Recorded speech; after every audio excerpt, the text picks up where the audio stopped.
Alors tout d'abord, il faut savoir que le sida le VIH plutôt qui donne le sida, c'est une infection qui aujourd'hui ne se guérit toujours pas.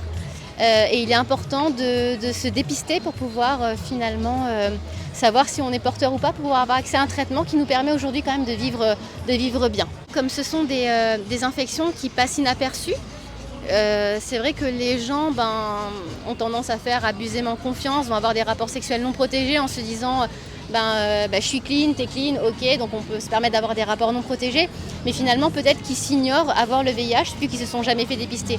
Donc c'est vrai que vu qu'il n'y a pas de symptômes, finalement ils sont alertés par des symptômes, les gens n'y pensent pas forcément. Et comme on n'en parle pas spécialement de manière régulière, c'est vrai qu'on peut oublier. On peut éventuellement avoir des symptômes au tout début de l'infection, c'est ce qu'on appelle la primo-infection, mais ça peut aussi passer inaperçu.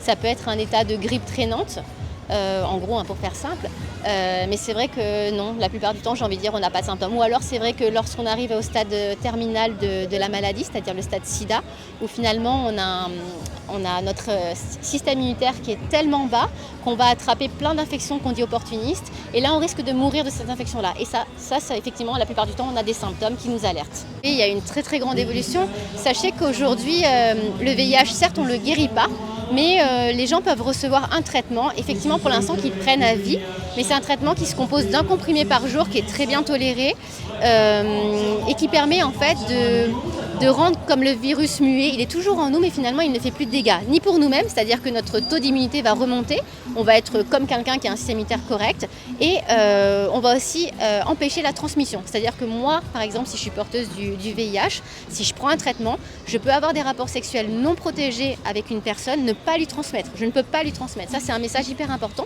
De même que je vais pouvoir tomber enceinte, mettre au monde un enfant qui lui-même n'aura pas le VIH. Donc finalement, aujourd'hui, ça, c'est un progrès énorme. D'accord ?